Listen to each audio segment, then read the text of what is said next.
South Africa siyabingelela kuphi nakuphi lani khona nibele umduduzo ngamkhwanazi sivela kwenhlangano ithuleleni organization. Namhlanje kodwa sizokhuluma ngalo usisi wethu osivakashelile osuka le endaweni yaseMangozi abanenkinga ngodaba lokuthi kwashona umfowabo. Umfowabo kuseze kwangcwatshwa kodwa noma sengcwatshiwe ukuthola ukuthi ngokwe-ID yakhe kwa-Home Affairs kandaba zabantu usaphila. Ukuthi-ke kwenzeke kanjani lokho, isidumbu kanti sasikhishwe kanjani emakhazeni size sihambe siyongcwatshwa uma kuwukuthi i-ID yakhe yasetshenziswa ukuthi kwenziwe isitifiketi sokuthi ashone. Asazi-ke mhlawumbe sizothola-ke ney'mpendulo-ke mhlawumbe usisi ukuthi benza kanjani, yiphi inkinga sebebhekene nayo njengabantu ufuna ukusizakala kanjani. Mhlawumbe-ke nawe inkinga obhekene nayo leyo ngabe wena mhlawumbe wasizakala kanjani. Mhlawumbe ungasiphendula kuma-comment uma ukuthi nani mhlawumbe seningaba nesimo esinjengasakhe usisi ababhekene nasemndenini wakhe, size ukuthi ngabe mhlawumbe nayikuphi enakwenza ukuze nikwazi ukuthi-ke umfowenu akwazi noma udadewenu sohlobo sakho noma uthandiwe wenu akwazi ukuthi-ke abhaliseke ka-Home Affairs njengomuntu ongasekho emhlabeni ngokuphila kodwa-ke esangcwatshwa. Kungafani nokuthi kuthiwa ushonile namngcwaba kodwa-ke kuthiwa ka-Home Affairs uyaphila. Ukhona-ke udadewethu-ke sizokhuluma naye all the way from le eMangozi. Sawubona sisi. Yebo, njani baba? Kunjani ma? Siyaphila. Ubani igama sisi? Uzanele ngwakamthembu. Kephi mama? Kephi neMangozi? Ephelandaba esigodini sase-highway ngathi nasesicabazini. Nje umdumbulo usiphathele la kathweleni? Cha, ngeke ngize ngiwuphathe. Amadumbe? Angiwaphathanga nawo. Hawu, Ngizophathela ngelinye ilanga. Wabona uphathela nje iy'nkinga? Inkinga sezisixake kakhulu singumndeni. Hawu. Ingakho simphathele zona kuphela kodwa ngelinye ilanga kuzolunga. Dadewethu awusithathe usibeke kwenzakalani ma? 2008 November 25 kwashona ubhuti wami engozini yemoto uNandi Drive N2. Washayiswa i-truck uMercedes Benz edonsa inqola. Uma imshayisa washonela khona lapho. Icala lavulwa eGreenwood Park. Yena bambeka emakhazeni yasePhoenix. Emveni kwalokho sekuyenzekile lo accident. Kwaba khona usisi wami womndeni owathe nje ucela ukuthi eyenze yonke into. Uma eyenza yonke into wathi uzoqeda cause vele thina sasiyabantu abampofu singenayo imali. Abazali bami sasihluphekela nje wesikade kuqala ukushona emndenini. Uma kuqala ukushona emndenini sonke besithukile sididekile. So abazali bami base-ke bamvumela wakwenza konke nje yonke into yayenziwa uyena. Even ePhoenix uyena owayeya icala lo washayisa umufi waboshwa uyena owaye-attenda. Kwathi ekugcineni salandwa isidumbu. Uma efika echazela abazali ukuthi uzolanda isidumbu wayengafuni ukuhamba womndeni kodwa ngenxa yokuphoqa ubaba kube benenkani yakhe wakwazi ukuthi ehambe nabo. Nangempela beza bazothatha umzimba. Ngokusho kukababa uthi akazange eze engene emakhazeni. Usisi wangena nomunye ubaba ngoba ubaba isibongo sakhe kwi-ID ungumthembu umufi bewuTembe. So usisi wami lo ozalwa umamkhulu uye wacela umuntu wakaTembu usibongo fana ukuze bakwazi ukukhipha isidumbu. Nangempela wamthola wahamba naye. Kwafika kwenziwa konke kwakhishwa isidumbu sahamba saya ekhaya safike sangcwaba. Nje kwakukuhle umncwabo. Usisi wayenikelile ngakho konke singazi ukuthi wayekwenzelani. Ezekhetha ukunikela ngakho konke kodwa nje wenza i-funeral yonke yayinhle. Uyena wayekhipha imali vele wayesikhululile ukuthi yena uzokwenza konke. Nangempela sambona umufi kwakuyena wangcwatshwa. Uma engcwatshwa emveni kwa-3 days wathumela omunye umfana wakithi ozalwa umamkhulu. Omunye umamkhulu hayi uma wakhe lo sisi omunye eceleni kwenye indlu.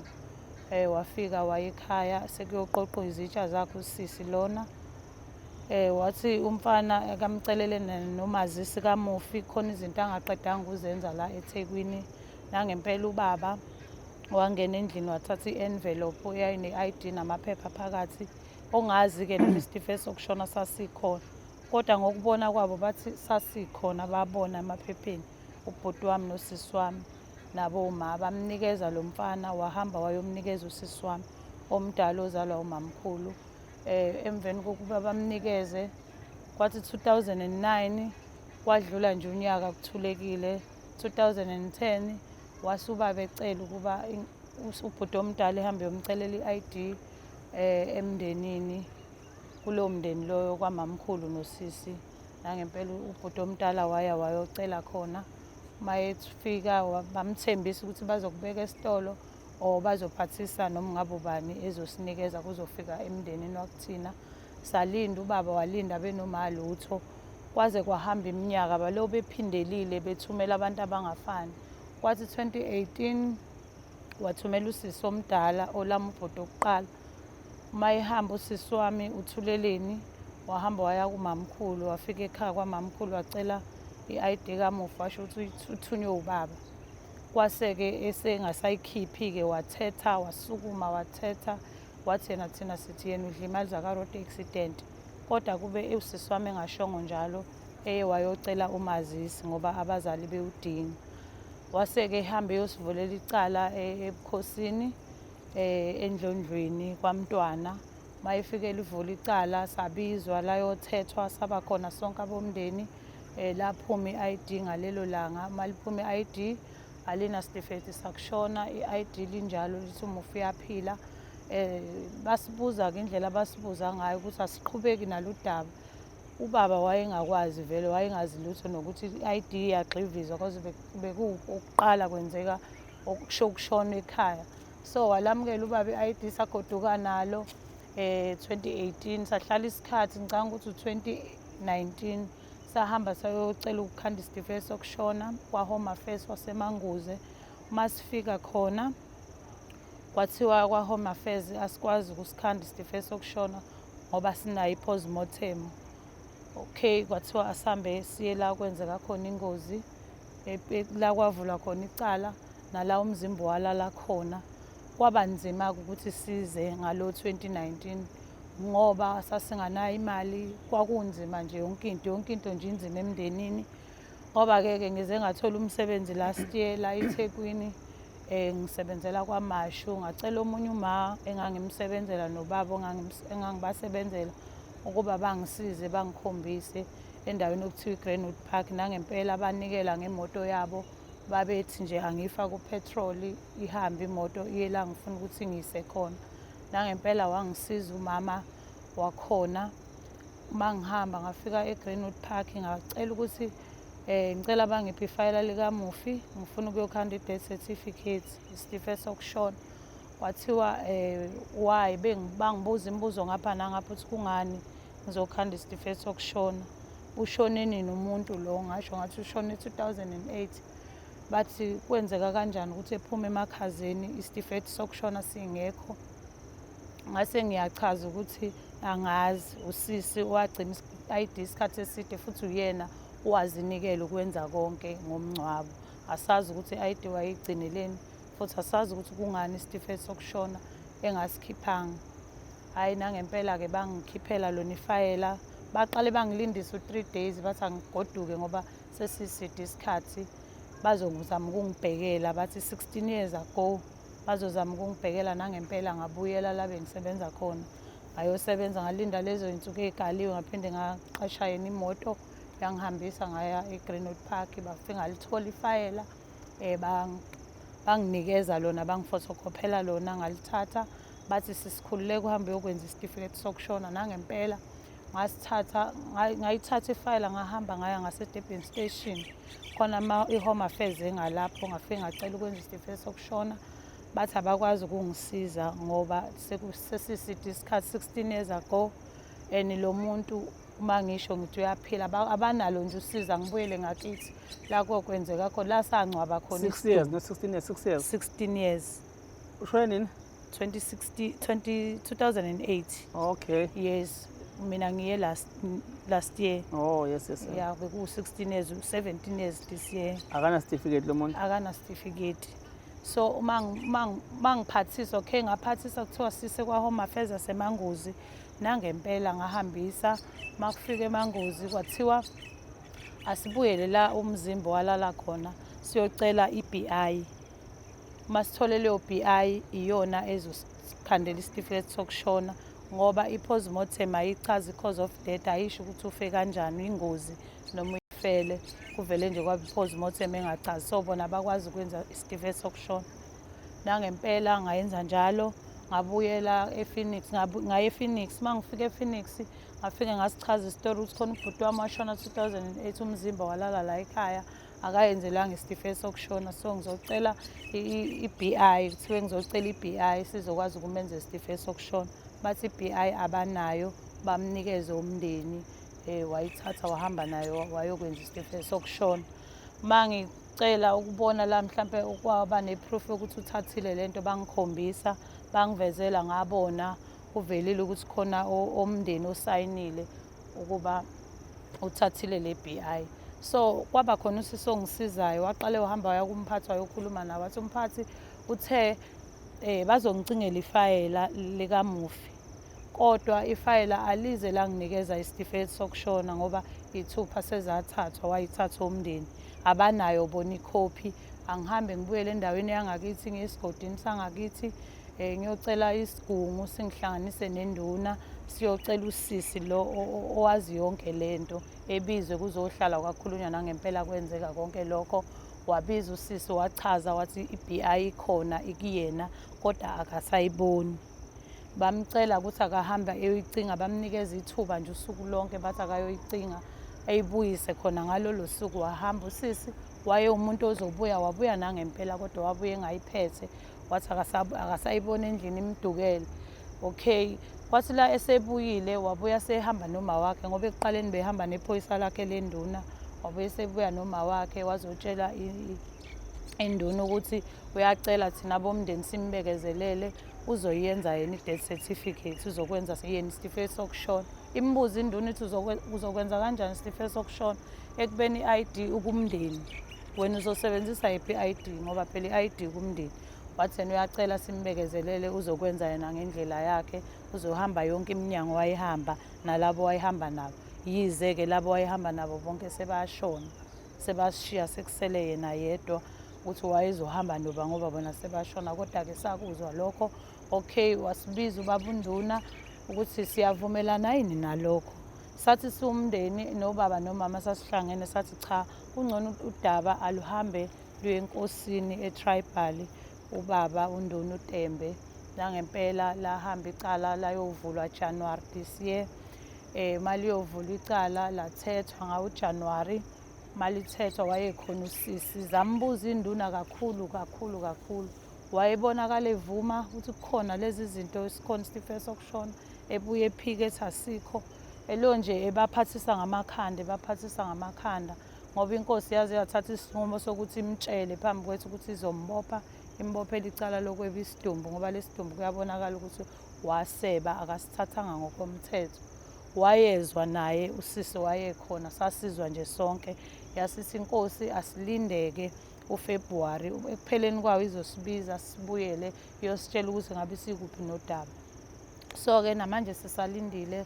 Ngiyabona ubaba uNdabezile unezinto ey'ningi azenzayo, ikakhulukazi usiza abantu kakhulu and umphathi wesizwe. Kunezinto ezimphazamisayo, angeke ngize ngimblame ukuthi akakaqhubeki namanje. Ngiyazi ukuthi usabhizi nalo lolu daba naye ngendlela yakhe. So mina ngibonile ukuthi kungcono ngize la ekhaya kubaba uThuleleni ngizomcela ukuba ngicela ngisize ngoba sesihamba isikhathi eside ngalento and sesize sachitha kakhulu imali, kakhulu. Seze yaphela kwayona ukuthi siqhubeke silo sizama sicela usizo. Kuthe kusenjalo ngaya-ke emaphoyiseni eMangoze estation. Mangifika ngababekela udaba lwami, ngangayile kovula icala kodwa ngangiyele ukuthi ngicela bangisize, bangibonise ukuthi into enje yenziwa njani. Ngakhuluma-ke nabaphathi, yize kade bangawafakile ama-name tag ukuthi ngibafunde ukuthi bangobani, kodwa nje ngakhuluma nabo saxoxa. Bangitshela ukuthi ngabatshela ukuthi ngiyacela nimbophe cause thina sesiyasaba ekhaya endaweni, sesiphelezela kwayingane, siyasaba, sisaba ukufa, kungenzeka sibulale ngoba lento le isiphithanisile nje umndeni wonke, asingenelani. Kuyashonwa kwabasi, kwenzeka iy'nkinga ekhaya bezi, sesaba nje umngcele omkhulu ngenxa yale ID. So amaphoyisa angitshela ukuthi abakwazi ukungisiza cause usisi akanalo icala. Bangibuza ukuthi ngoba yonke into yayithinta yena, laba abanye wayesebenzisana nabo abasekho, uyena osele waziqinisa. Bangitshela ukuthi abakwazi ukumbopha ngoba ubufakazi abanabo. Nayizolo nje benginabo sikhuluma ngalo lolu daba, sesithola imeseji ekuseni ethi silibambe lingashoni, ingene kumina ngena kusisi wami. Sazwa kusiphatha kabi siwumndeni, saphuthuma saya enkosini. Inkosi ngathola ukuthi ibhizi, induna yangitshela ukuthi iyangikhulula angihambe ngiye e-police station ngiyobabikela nakhona ngoba baluzwa lolu daba olusiqinile siwumndeni. So mase sithola ama-message asisabisayo, nami ngasho ngathi siyasola ukuthi ibona laba bomndeni ngoba bekho abantu esixabane nabo ngaphandle kwabo, sesithola lama message. So ingakho namhlanje ngila kubaba uThuleleni, ngizocela usizo kakhulu ukuba sisize siwumndeni wakaMthembu ubaba Mathaleni Sicabazini. Uthi uhambizelo waye police station uyokwenza ucela ukuthi banisize. Uma ususuke e-police station sewuthola umqhafazi efonini yakho othini ulibambe lingashoni. Bengakayi e-police station nguthola umqhafazo, nguthola ekuseni nje ngabo-9. Bengisalungisa indaba yenduna ukuthi siyobuza ngodaba lolu ukuba ingabe sikuphi ubaba. Uvela kuyiphi inamba lomqhafazo? Nambe namba? Uvele enambeni yami nenamba kasisi Cha, wami. lo okusendelayo ivela kubantu banisanda. Asimazi, ivele nje Inamba engingayazi. inamba. Yebo, masiyifonela ayingeni, isi-subscribe. Okay. Ngicela ukubuyela la kancane la ngisale khona. Usiyasibonga sakho ubani? WaMthembu. Ngizwa manje umfowenu uthi ubiza uTembe anizalwa nobaba yedwa. Salwa ubaba oyedwa noma oyedwa. Umama wakaba? Uma wakaMasinga. uTembe Ubaba wakaMthembu. uTembe uqhamuka la ekuthenini kwakukudala vele benzela ubhuti wami i-ID. Ubaba wayengekho esegoli eyozama impilo. Uma wasala shuthi ingane inganale i-ID, lo imtshela ukuthi ngicela ma ungenzele. Yahamba ingane bayoyenza i-ID komahamba nendlwane. Kwase-ke uma kufikwa lapha kwathiwa fanele kube yibongo fana, kube uTembe, kube uMasinga. Shuthi uma kwaba khona umuntu asizana naye wathi ngicela ukukenzelela ingane yakho ngoba mina ngizoyenzela ngoMasinga mina, bese wena ungenzelela ingane yami khona zizoba nama-ID ukuze zikwazi ukuphila. Lo Tembe waqhamuka kanjalo. umfana uhamba ne-ID nje engasengisho isibongo sakhe sokuzalwa. Yes, uhambe ingakho sididekile ukuthi kungenzeka ukuthi i-death certificate ikhona because kwayona i-ID kamufi sasingakaze saze sayibona. Wayenza vele 2007 washona 2008. Kwaba nje into ephuthumayo. NabakaKhumalo naba? AbakaMthembu. NabakaMthembu Yebo. nobhuti wakho. Yebo. Kodwa manje sirelease certificate kaTembe Yebo. phezu kwesidumbu sikaMthembu. Yebo. Umthembu obiza uTembe. Yebo. Cha, okay, bengifisa lokuklerisha nje dadewethu yabo ukuthi ngithola ukuthi ngisale kancane lapha yabo.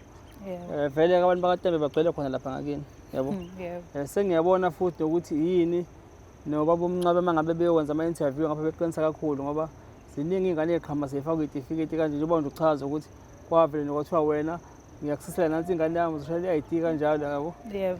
Shuthi naye emezala iy'ngane bezoyibiza ngoTembe iy'ngane zakhe. Yebo, bezoyibiza ngoTembe.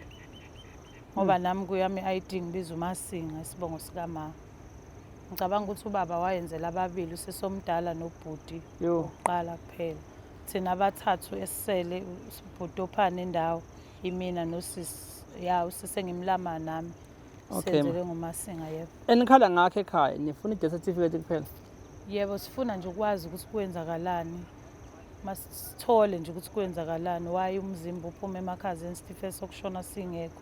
Usisi yini le ayenza ukuthi asifihlele into ebuhlungu kangaka because siyabona ukuthi ekugcineni vele sizoba nenkinga njengalokhu sengiwabuzile amaphoyisa, ngacela ama-advice nangempela ngitshela ukuthi ukuhlala ne-ID yomuntu owashona kodwa ithi uyaphila icala lelo elikhulu and singagcine thina sisenkingeni yize siwumndeni sibaningi singathembani. Ngagcina ithathe-ke i-ID yodayisela abantu mhlawumbe abangaphandle, gcine sebesibamba ngababuza ukuthi maphoyisa nizobopha bathi bazobopha thina. Bathi sizoboshwa nje ngale nto icala elikhulu ukuhlala ne-ID yomuntu owahamba emhlabeni kodwa ku-Home Affairs kuthiwa uyaphila. Ka-Home Affairs nakhona banqabile nenze i-death certificate? Yebo, bathe kwa-Home Affairs asilande i-BI noma sicela ikhophi. Uma ngifike ePhoenix kwathiwa banayo ikhophi bakhipha u-original kuphela. So i-BI kusisi wethu lo esithi wagcina i-ID isikhathi eside lo wazinikela ukwenza yonke i-funeral. i-BI kuphela edinga la manje. Yebo, i-BI kuphela bese sizokwazi ukwenza I-BI yini yenziwa udokotela amaphoyisa enziwa ngicabanga ukuthi kuthiwa yenziwe ePhoenix, shuthi yenziwa udokotela wahlinza isidumbu, yebo. Kodwa into engimangaza ngoba udokotela akachazanga, kungcono bathi postmortem wachaza i-cause of death ukuthi ufe kanjani, kube sekwenzekile konke, kube lula konke. Manje nodokotela usishiye sisodwa akayichazanga i-postmortem ukuthi ingozi noma uyifela. Ingakho sesidingakala le BI. ube nazo iy'ngane uTembe Mbumbulu? uSqueezer wathi ekhulelwe washona saphuma kanjalo isisi. Akabekanazo iy'ngane? Yebo, akanayo ingane. Okay, bengibuza le ngoba ngibona ukuthi nazi ingane sezongena kule nkinga le yabo yesibongo singaqondile. No dadethu siyakuzwa siyaxoxa nje kubona konke ubuhlungu asendlile kubona nomzima. Nasekhaya ubatshela ukuthi senje siyazwelana nabo, but-ke sizozama uku-engage provincial manager ka-Home Affairs la kwi-province silethele udaba yabo ey'thibeni kuyena abone ukuthi mhlawumpe kena uzongena kanjani ukuthi anilekelele ma. Yebo. But-ke inkinga lento le njengoba ngisho nje ukushona kwabantu kuthiwa ngcwatshiwe umuntu kodwa ngala kuvela ukuthi uyaphila. Izwe alisekho lihle, selaba nabantu abahambe befuna izimali ngey'ndaba zey'tifiketi nama-ID abantu abaphilayo. Ayadayiswa-ke ama-ID ngapha nasemakhaya ngoba basuke bengazi abantu, ngoba kuvele kufika umuntu uthathe nje uzongcwabela nanijabulele lokho ngoba nisuke nibona usize nibhekele nokuthi nifuna ukungcwaba ningenalutho. Uma kufika ukuthi umuntu uzongcwabela aqede bese efuna i-ID. Emva kwalokho nazi ukuthi kuhambe konke kanti ubusambe obhalisa umuntu ngalo. Emva kwesikhathi esithile usiyambulala ngokumbulala ke-official yena, usiyahamba uyoklema. Nina senikhona nokukhohlwa nokuthi kwakuhamba i-ID yenganeni. Nibonge lokho. Baningi ngeke ngakuza nokukhuluma nje ukuthi khona ama-funeral parlour azenza izinto ey'njengalezo. So-ke abantu abaqapheleke emakhaya. Ungabona nje kufika umuntu enomusa sizongcwabela, asisho phela ningamukeli usizo, kodwa-ke qinisese niyayigada izinto ey'njengalezi zama-ID ngoba kokunye kuyahamba kuhamba ngempela ugcina umndeni ungena ecaleni ugcina uboshwe because kuthiwa njengamanje nifihla umuntu kanti umuntu uyaphila. Yebo. Nakhona-ke ngicabanga sekuba iy'ndleko phela mhlawumbe kungenzeka kuvele iy'ndleko la nik-expect ukuthi kungenzeka mhlawumbe kunganithusi uma sekuqhamuka uma kuthiwa kufuneka kuze kuyombiwa isidumbu. Ithuna lisekhaya ngithi? Yebo, lisekhaya egcekeni. Ngoba phela mhlawumbe uthi umuntu angeke ngiyisale mina isidumbu ongasibonanga. Yini i-IB kuthiwa yini i-BI? Yebo. Ngeke mhlawumbe ngiyisayine isidumbu sibi isidumbu. But kwakhona kuyathusa South Africa ukuthi ngazi siphume isidumbu emakhazeni sikhishwe kanjani yabo. But-ke asithembe ukuthi-ke ubaba uMncwabe ka-Home Affairs bazosinika umhlahlandlela. Dadewethu before nesivale kukhona mhlawumbe ofisa usafisa ukulibeka lokugcina? Ya, kukhona. Mina ngathanda ukuthi mhlawumbe ekugcineni kwalento yize kungasekho ukuthi mhlawumbe sifuna inzuzo ngoba ubhuti wami washona engozini, kodwa nje sesifuna ukubuyisana nomndeni. Emndenini sekunzima kakhulu, kahle kahle thina si-right, kodwa masikhulumisa usisi nomama abasikhulumisi. Uyambingelela, sawubona mama ngokuyithoba evele ethule engavumi, sawubona sisi ngokuyithoba ethule engavumi. Manje ngathi thina esinecala kubo nakuyibona abanecala kithi abakwazi ukuzehlisa kuthina. Manje thina siyakuthanda ukuthula, yize sesiphile ekukholweni awukwazi ukukhuleka ukhulume nangey'limi ekubeni umndeni ungazwani nawo, awukwazi ukukhonektha noNkulunkulu ekubeni ningazwani nomndeni. Ngathanda nje sibuyisane kakhulu nomndeni, yize vele sizoba nalokho kunukani ukuthi ubani wenza lokhu ubani wenza lokhu, kodwa nje uma sibuyisene kwaba right. Asiphili ngaphandle komndeni, yonke into fanele uyibikele umndeni, siphila ngomndeni. Kuthiwa thanda umakhelwane, qala uthande ekhaya. Ngeke ngiyothanda umzalwane ngamthandanga umuntu wasekhaya. So nje ngajabula kakhulu impela kwenzeke, yize sebasikhube kakhulu usisi nomama ngoba nomama kuke kwaba nodaba oluthintelana nosisi. Kwasuka nje umsindo omunye osesayidini wagcine usisi naye sedleka imali.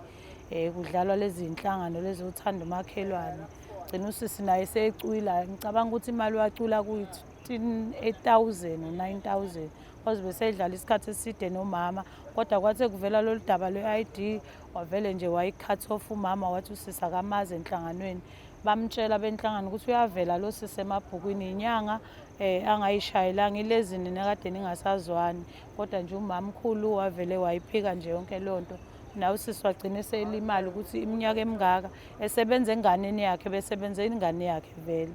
why umamkhulu engenisa usisi enhlanganweni ejike futhi emjikele emlahle kanjalo ngoba ezengene kule nhlangano yenu umamkhulu. So nje ngiyabona ukuthi lento yobugebengu ikhona emndenini kakhulu. Okay. Yebo. No, siyabonga dadewethu, siyabonga. South Africa siyabonga. Kanza ukuthi senizwile udaba useseliletha, sizozama ukumlekela ngento esingamlela ngayo nathi ukumbeka kubaphathi baka-Home Affairs babone ukuthi bathatha basibhekisa ngakephi ehambeni lokuthi akwazi ukuthola usizo usisi. Siyabonga, nisale kahle emakhaya.